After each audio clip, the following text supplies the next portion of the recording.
আসসালামু আলাইকুম ওয়া রাহমাতুল্লাহি ওয়া বারাকাতুহু। ইন্নাল হামদুলিল্লাহ ওয়াসসালাতু ওয়াসসালামু আলা রাসূলিল্লাহ আম্মা বাদ। আউযু বিল্লাহি মিনাশ শাইতানির রাজীম। বিসমিল্লাহির রহমানির রহিম।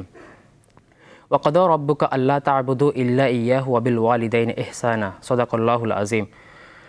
সুপ্রিয় দর্শক শ্রোতা, আপনাদের আমন্ত্রণ জানাচ্ছি দীপ্ত টিভির পর্দায় পলিকেবলস নিবেদিত Subhe Sadiq, powered by Beacon Pharmaceuticals Limited, cosponsor by Islami Bank Bangladesh PLC.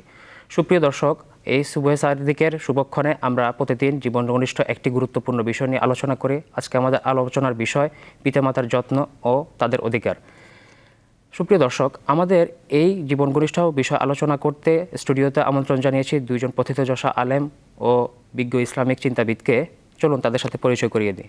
আমার ঠিক এ পাশে উপবিষ্ট রয়েছেন মুফাসসিরে কোরআন মাওলানা মোহাম্মদ আফসার উদ্দিন হেলালি, ইমাম ও খতিব, রজব বিন ওসমান জামে মসজিদ, আশুলিয়া, ঢাকা। আসসালামু আলাইকুম ওয়া রাহমাতুল্লাহি ওয়া বারাকাতুহু। সুপ্রিয় দর্শক, আমার এই পাশে রয়েছেন এটিএম মাহবুব আলম মজুমদার, সহকারী অধ্যাপক, হাজী মরণ আলী কামিল মাদ্রাসা। আসসালামু আলাইকুম ওয়া রাহমাতুল্লাহ।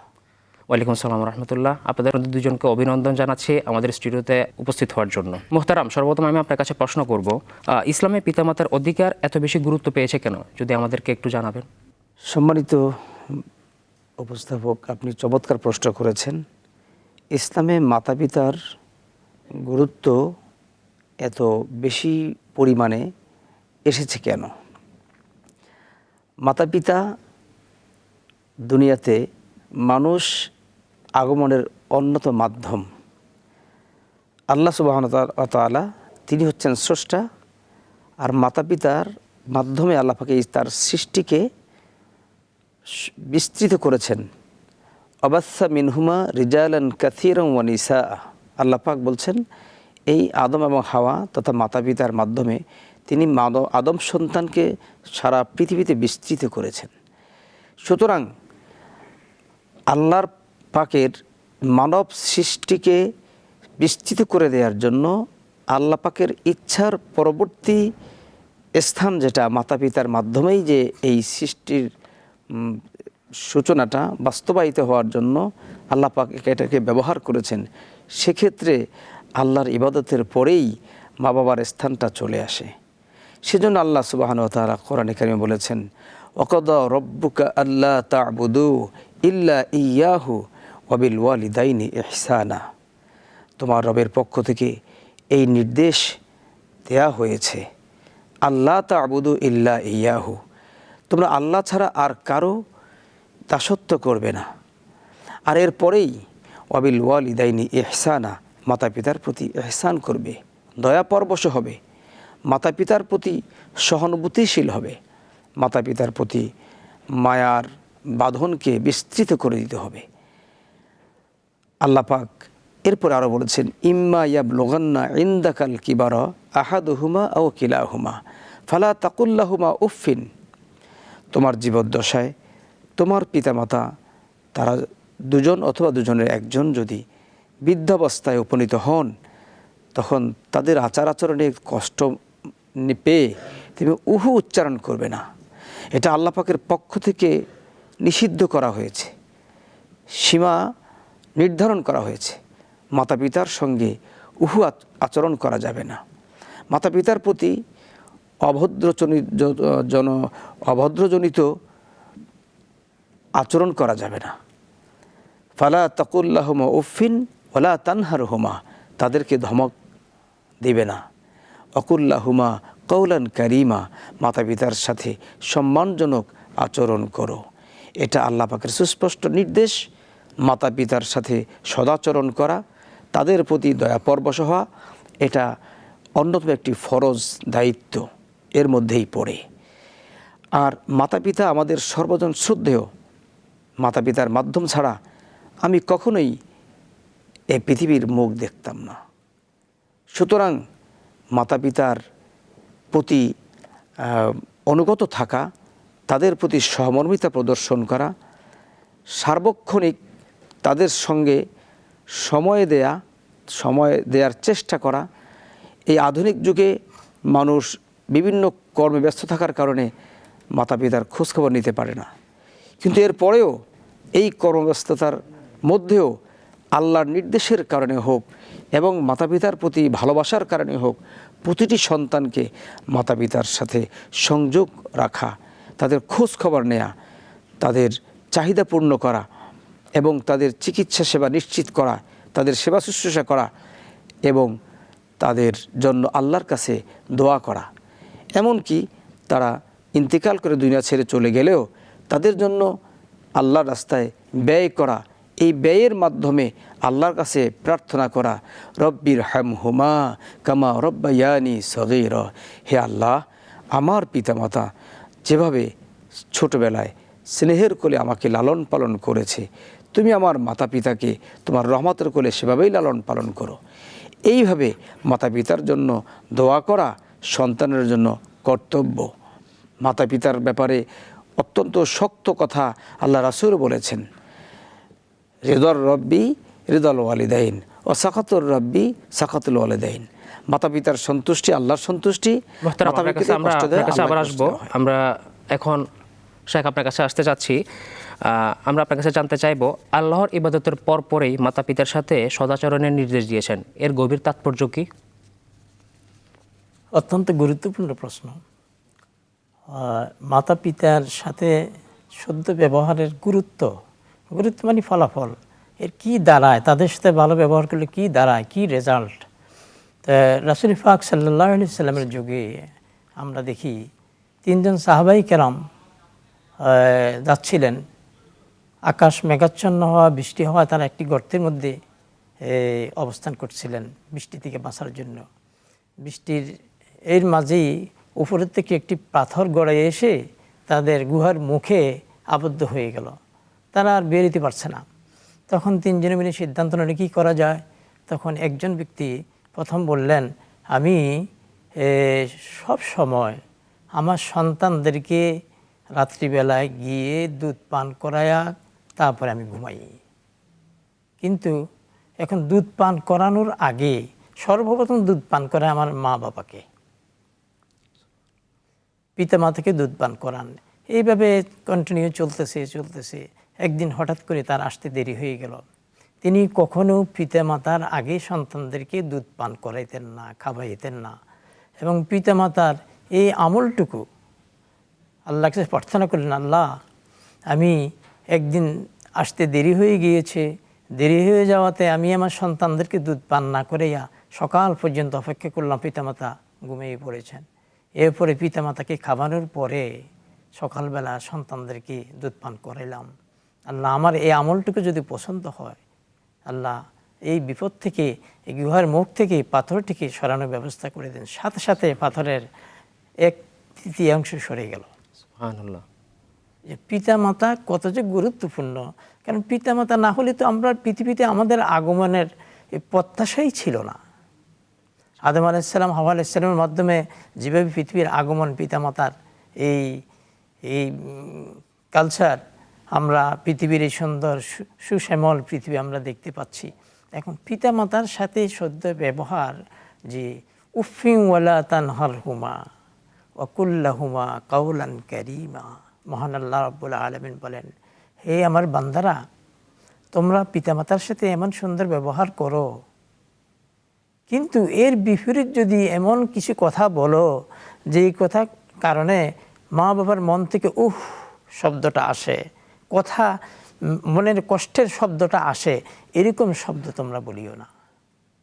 ওয়ালা তানহারহুমা, কখনো তোমরা তোমাদের পিতামাতাকে ধমক দিবে না। ওকুল লাহুমা কাওলান কারীমা, এবং তাদের সাথে সুন্দর সুন্দর ব্যবহার করো, তাদের সাথে ভালো ব্যবহার করো। এবং তাদেরকে কি কয় যে বৃদ্ধ বয়সে তাদের সাথে কেমন ব্যবহার করবে, মহান আল্লাহ আবার বলে দিয়েছেন যে তোমরা আমারই ইবাদত করবে। তার সাথে সাথে ওয়াকাদা রাব্বুকা আল্লা তা'বুদু ইল্লা ওয়া বিল ওয়ালিদাইনি ইহসানা, পিতা মাতার সাথে সদ্য ব্যবহার করার জন্য মহান আল্লাহ রব্বুল আলামিন নির্দেশ দিয়েছেন। নামাজ পড়া যেরকম ফরজ, আল্লাহর আনুগত্য লাভের জন্য তার নির্দেশ মানা যেরকম ফরজ, পিতামাতার সাথে সদ্য ব্যবহার করা, ভালো ব্যবহার করা, তাদের সাথে সুন্দর কথাবার্তা বলা, ধমক না দেওয়া, তাদের সার্বিক ভাবে পিতামাতার সাথে সুন্দর ব্যবহারের জন্য আল্লাহ রাব্বুল আলামিন ঘোষণা করে দিয়েছেন। রাসূল পাক সাল্লাল্লাহু আলাইহি সাল্লাম বলেছেন, বুখারী শরীফের একটি হাদিস, যে হকের দিক থেকে এবং যত্ন, আদর, কদর, সম্মান, ইজ্জত পাওয়ার দিক থেকে কে বেশি হকদার পৃথিবীতে? আল্লাহ রাসূল বললেন, সেই সাহাবায়ে কেরাম, সবচেয়ে বেশি হকদার মা। এইভাবে 3 বারে মায়ের কথা বলার পরে 3য়বারে বাপের কথা বললেন। কিন্তু আত্মীয় স্বজন, আপনজন অনেকেই আছে, তাদের কথা না বলি আল্লাহ রাসূল সাল্লাল্লাহু আলাইহি সাল্লাম পিতামাতার কথাই বলেছেন। হকের দিক থেকে, যত্নর দিক থেকে সব সময় সকল কাজের মাধ্যমে পিতামাতার সাথে সুন্দর ব্যবহার করে তাদের সান্নিধ্য লাভ করতে হবে, তাদের হাসি খুশি রাখতে হবে। আল্লাহ রাসূল বলেন যে এই পিতামাতা এমন এক জিনিস যে মানুষ পৃথিবীতে দোয়া করলে যে দোয়াটা আল্লাহর কাছে খুব দ্রুত পৌঁছে, সেটা হলো মা বাপ। মা এবং বাবা যে দোয়া করবেন সেই দোয়া আল্লাহর কাছে আরশে আজিমে পৌঁছে যায়। এবং এই পিতামাতার হকের ব্যাপারে অনেক কথা বলা হয়েছে। সুতরাং পিতামাতার যত্ন, দায়িত্ব তাদের পালন করা, বৃদ্ধ বয়সে তাদের কাপড় চোপড়, খানাপিনা, তাদের প্রতি যত্ন নেওয়া, তাদের এই সুস্থতা অসুস্থতা সব কিছু মিলেই পিতামাতার যত্ন নিতে হবে, তাদের দায়িত্ব পালন করতে হবে। এটা সন্তানের উপর আল্লাহর নির্দেশিত আয়াতের কারণে এটা ফরজ। শায়েখ, আমি আপনার কাছে আবার আসব একটা বিষয় জানতে চাওয়ার জন্য। আমরা কর্মব্যস্ত জীবনে কিভাবে পিতামাতাকে যথেষ্ট পরিমাণে সময় দিব, কিভাবে পিতামাতার সাথে থাকব, এ ব্যাপারে যদি আমাদের বলতেন। কর্মব্যস্ত জীবনে মাতা পিতার সাথে আমরা কিভাবে থাকব, এটা একটা গুরুত্বপূর্ণ প্রশ্ন। আমাদেরকে স্মরণ রাখতে হবে, যখন আমরা একেবারে ছোট ছিলাম, ছোট্ট শিশু ছিলাম, সে সময় আমাদের মাতা পিতা তারা অনেক কর্মব্যস্ত ছিলেন। শত কাজের মাঝেও মা দৌড়ে এসে সন্তানের মুখের দিকে তাকাতেন, সন্তানকে কোলে তুলে নিতেন, বুকের সাথে লাগিয়ে নিতেন, সন্তানের কপালে চুমু খেতেন। মা এবং বাবা শত কর্মব্যস্ততার ফাঁকেও সন্তানকে কখনোই ভুলে যাননি। ঠিক সেই কথাটি স্মরণে রেখে আমাদেরও উচিত আমাদের বৃদ্ধ পিতামাতা, যখন আমরা ছোট ছিলাম তারা ছিলেন যুবক এবং যুবতী, এখন আমরা যুবক যুবতী হয়েছি, আমাদের মাতা পিতা বৃদ্ধ বৃদ্ধা হয়েছেন। এই সময় তারা আমাদের কাছে শিশু বাচ্চার মতোই আচরণ করতে পারেন। শিশুসুলভ বয়োবৃদ্ধি হওয়ার কারণে শিশুসুলভ আচরণ করতে পারেন, ভুল ত্রুটি বেশি বেশি করতে পারেন, অহেতুক ভিন্ন রকম আচরণ করতে পারেন। এসব কিছু ছোটোবেলায় মাতা পিতা যেমনিভাবে আমাদের সমস্ত কর্মকাণ্ডগুলোকে তারা মেনে নিয়েছেন, সহ্য করেছেন, সহনশীলতার পরাকাষ্ঠা প্রদর্শন করেছেন, মায়া, মমতা, স্নেহ, হৃদ্যতা, ভালোবাসা দিয়ে বুকের সাথে সন্তানকে আগলে রেখেছেন, ঠিক তেমনিভাবে মাতা পিতার এই বয়োবৃদ্ধকালে আমাদেরকেও এই কর্মব্যস্ততার মাঝেও সকাল সন্ধ্যা যখনই একটু সুযোগ হয় তখনই মাতা পিতার সাথে সময় কাটানো, খোঁজ খবর নেয়া। মা, তুমি কি খেয়েছো? লাঞ্চ করেছো? ওষুধ খেয়েছো? তোমার আর কি প্রয়োজন? কোনো সমস্যা নেই, তুমি খোলামেলা আমাকে বলো। অর্থাৎ সন্তান মায়ের সঙ্গে কথাবার্তায়, আচার আচরণে এমন একটি পরিবেশ সৃষ্টি করবে যে মা মনে করবে সন্তান মনে হয় অনেক দূরে নেই, এখনও সে আমার কোলেই আছে, এখনও সে আমার কাছেই আছে, আমি চাইলেই তো সন্তানের সাথে কথা বলতে পারি। এই ডিজিটালাইজেশনের যুগে পৃথিবীর যে কোনো প্রান্তে মানুষ থাকুক না কেন, মানুষ এখন কথা বলতে পারে। মানুষ আমেরিকা থেকেও বাংলাদেশে ভিডিও কলে একে অপরকে দেখতে পারে। এটা প্রযুক্তির এই সম্ভাবনাময় যুগে এখন মাতা পিতার আরও কাছে থাকাটা সহজ হয়ে গিয়েছে। প্রযুক্তি আমাদেরকে সহজ করে দিয়েছে। দীপ্ত টিভির আয়োজনে আজকের যে মাতা পিতার যে অধিকার এবং যত্ন সম্পর্কে আপনি আজকে যে বিষয়টি আলোচনা নিয়ে এসেছেন, আমি দীপ্ত টিভি পরিবারকে আন্তরিক ধন্যবাদ জানাই। অত্যন্ত গুরুত্বপূর্ণ, সময়োপযোগী, যুব উপযোগী একটি বিষয় নিয়ে আলোচনার টেবিলে উপস্থাপন করার জন্য। মোহতারাম, আপনাকে ধন্যবাদ খুবই আবেগঘন আলোচনা করার জন্য। শায়েখ, আমি আপনার কাছে আরেকটি প্রশ্ন জানতে চাইব। বর্তমান সময়ে সন্তানরা পিতামাতার সাথে উগ্র আচরণ করে, সেক্ষেত্রে আমরা ইসলামের সীমারেখা অনুযায়ী পিতামাতার সাথে কোনো বিষয়ে মতবিরোধ হলে কিভাবে আদব ও সম্মান বজায় রেখে সমস্যা এবং মতবিরোধগুলো সমাধান করব, এ ব্যাপারে আমাদের যদি বলতেন। অনেক গুরুত্বপূর্ণ প্রশ্ন, ধন্যবাদ আপনাকে। আমরা বর্তমান যুগের দিকে যদি তাকাই, যে মা বাবা আল্লাহর একটি নিয়ামত, সন্তানের জন্য সকল পিতামাতার নিয়ামত, কিন্তু সন্তানদেরকে অনেক কষ্ট করে মা এবং বাবা ছোটোবেলা থেকে, শিশুকাল থেকে, শৈশবকাল থেকে, কৈশোর থেকে যৌবনে যখন পদার্পণ করে, মা বাবা দাম্পত্য জীবনের ব্যবস্থা করেন, বিবাহ শাদীর ব্যবস্থা করলে অনেক ক্ষেত্রে দেখা যায় বর্তমান যুগে সন্তান পিতা মাতা কী জিনিস এটা বুঝতে চায় না। সন্তানের কাছে বেশি গুরুত্ব পেয়ে যায় তার শ্বশুর, শাশুড়ি, ওয়াইফ, কিন্তু সবচেয়ে গুরুত্ব সন্তান যার মাধ্যমে আসলো, মা বাবা, তাদের প্রতি খেয়াল রাখে না, তাদের প্রতি যত্ন নেওয়ার অনেকেই চেষ্টা করে না। এখন চেষ্টা করে বৃদ্ধাশ্রমে দেওয়ার জন্য। আল্লাহ মাফ করুক, যেই মা বাবার মাধ্যমে আমরা পৃথিবীতে এসেছি, সেই মা বাবার গুরুত্ব আমরা বুঝি না। দেখা যায় যে আমরা পিতামাতা অসুস্থ হয়ে গেছে, বার্ধক্যজনিত কারণে অসুস্থ হয়ে গেছে, ভালো ফল ফ্রুট যে আমরা বাজার থেকে আনি খাওয়াবো, সেটা মায়ের কাছে আসে না, অনেক ক্ষেত্রে বাবার কাছে আসে না, এটা চলে যায় কার কাছে? শ্বশুর এবং শাশুড়ির কাছে। তারাই গুরুত্ব পায় বেশি। কিন্তু আমরা এই দিকে লক্ষ্য করি না, পিতা মাতা আল্লাহর নেয়ামত। আল্লাহ বলেছেন যে আমার ইবাদতের পরেই মা বাপের সেবা করা, সেটাও ইবাদত, সেটা মস্ত বড় ইবাদত। তাদের ইবাদত, তাদের জন্য সকল রকমের সুযোগ সুবিধা, তাদের ব্যয় বহন করা, তাদের কাপড় চোপড় দেওয়া, তাদের খাদ্য সামগ্রী তাদেরকে পরিবেশন করানো। আমরা মতবিরোধটা কিভাবে সমাধান করব? সন্তানের দায়িত্ব। জি, মতবিরোধটা কিভাবে আমরা সমাধান করব? শায়েখ, আমি আপনার কাছে আরেকটা প্রশ্ন জানতে চাই। পিতামাতার সম্পত্তির আশায় সেবা করা উচিত, না একমাত্র আল্লাহর সন্তুষ্টির জন্য? না, সেবা তো পিতামাতাই হকদার। আল্লাহ রাসূল সরাসরি বলেছেন, হে আমার উম্মতেরা, তোমরা মা বাপের হকের দিক থেকে মায়ের হক বেশি। এরপরে এইভাবে 3 বার বলেছেন, কার হক বেশি? মায়ের হক বেশি, মায়ের হক বেশি, মায়ের হক বেশি। তারপরে পিতার কথা বলেছেন, কিন্তু সেখানে তো শ্বশুর শাশুড়ির কথা বলা হয়নি, অন্য আপনজন আত্মীয় স্বজনের কথা বলা হয়নি। কোরআনও আল্লাহর ইবাদতের পরে মায়ের যত্ন সেবার ব্যাপারে কোরআনও বলা হয়েছে, হাদিস শরীফও বলা হয়েছে। কিন্তু আমরা এই দিকটা ভুলে যাই, পিতামাতাকে ভুলে যাই। এই ভুলে যাওয়াটা আমাদের এটা অন্যায়। আমরা পিতামাতার সার্বক্ষণিক সকল কর্মে পিতামাতাকে আমরা সহযোগিতা করব, তাদের সেবা শুশ্রূষা করব, তাদের আরাম আয়েশের জন্য সকল ব্যবস্থা আমরা করব, যেভাবে তারা ছোটোবেলা আমাদের জন্য করেছেন। আল্লাহ আমাদেরকে শিখিয়ে দিয়েছেন, তোমরা মা বাপের জন্য দোয়া করো। এটা একটা সেবা।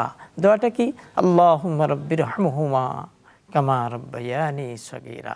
ছোটোবেলায় মা বাপে যেভাবে আমাদেরকে আদর কদর লালন পালন করে বড় করেছেন, আল্লাহ আমার মা বাপকে সেভাবে সুখ শান্তিতে রাখুন।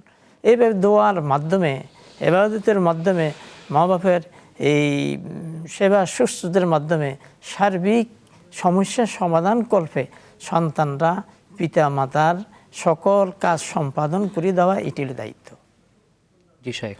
তো আমরা এই দায়িত্ব পালনের জন্য সর্বদা চেষ্টা করব, কিন্তু অপরজন যারা আছে, আত্মীয় স্বজন যারা আছে, শ্বশুর যারা আছে, তাদের জন্য করব, কিন্তু পিতা মাতাকে প্রাধান্য দিয়ে করতে হবে। মোহতারাম, আপনাকে ধন্যবাদ গুরুত্বপূর্ণ আলোচনা করার জন্য। আপনাদের দুজনকে আন্তরিক মোবারকবাদ জানাচ্ছি আমাদের স্টুডিওতে আজকে উপস্থিত হওয়ার জন্য এবং আমাদের সাথে পিতামাতার যত্ন অধিকার নিয়ে আলোচনা করার জন্য। সুপ্রিয় দর্শক, আপনারা এতক্ষণ দেখছিলেন পলিকেবলস নিবেদিত Subhe Sadiq, powered by Beacon Pharmaceuticals Limited, cosponsor by Islami Bank Bangladesh PLC। আজ এই পর্যন্তই, আবার দেখা হবে আগামী পর্বে। সেই প্রত্যাশা ব্যক্ত করে আজকে এখানে শেষ করছি। আল্লাহ হাফেজ। আসসালামু আলাইকুম ওয়া রাহমাতুল্লাহি ওয়া বারাকাতুহু।